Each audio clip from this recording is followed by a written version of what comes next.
Thank you very much, Dr. Danielle from NRCS.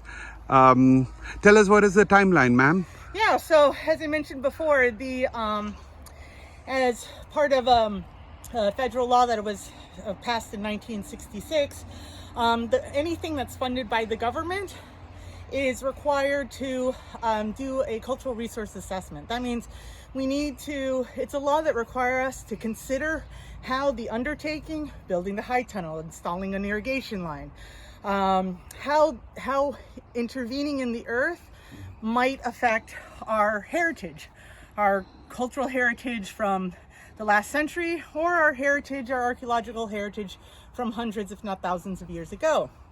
So what we do in the NRCS is you work with a planner, right, to contract, and that's important work, right? You're doing work that is helping our environment. And as part of that process, especially when there's intervention into the ground, my job as the archaeologist is to do a survey, do some test pits, interview you, learn a little bit more about the property, and determine if there is anything, there are any cultural resources, arrowheads, fire-cracked rocks, pottery, maybe even old crockery or bottles from the 1800s or 1900s, if there's something in that area. In a lot of cases, these areas that are intensively farmed, we don't find much.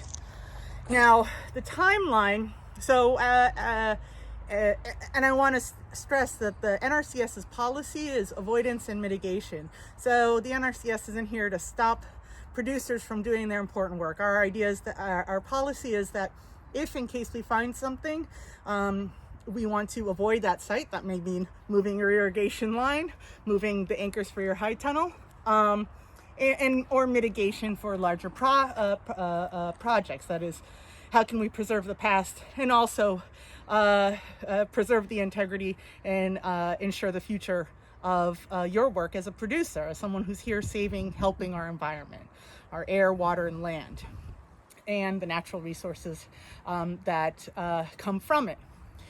At this point, I've completed the cultural resource survey. We completed our interview, completed our shovel test pits.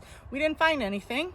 So what I'm gonna do now is I have to send a report about my findings to the Department of Archaeology and Historic Preservation, that's the Washington State Department, and tribes that once lived in this area. So that includes, for example, the Nisqually, who still maintain a presence here. Once I submit that report, they have 30 days to what's called concur, which means they can say, I've read your report. They have 30 days to read the report and say, I agree with your findings. You may proceed.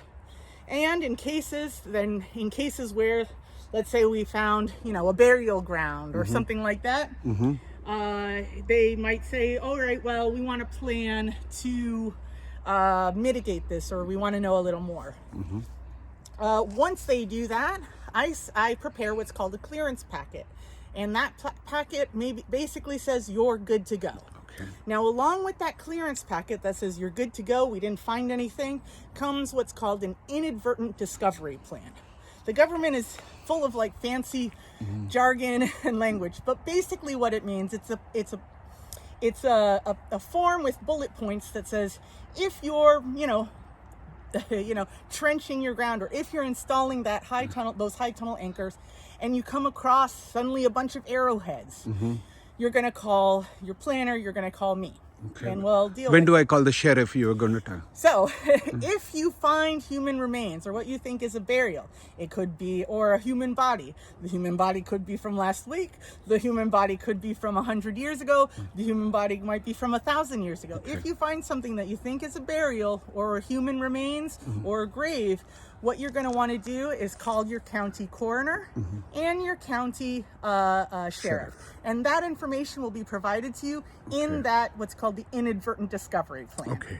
It's inadvertent because we think you're not going to find anything, but just in case you do, we give you a plan to mitigate that. Now, if you find something that's not going to necessarily stop your project, it just means, again, I don't know about you, you may not want to put your high tunnel on a grave or a burial ground or an old cemetery. Yes. So again, our policy is avoidance and mitigation, but knowing the history of this area, this farm, these areas have been intensively farmed. They've been intensively used for pastoralism. They've been intensively used for timber.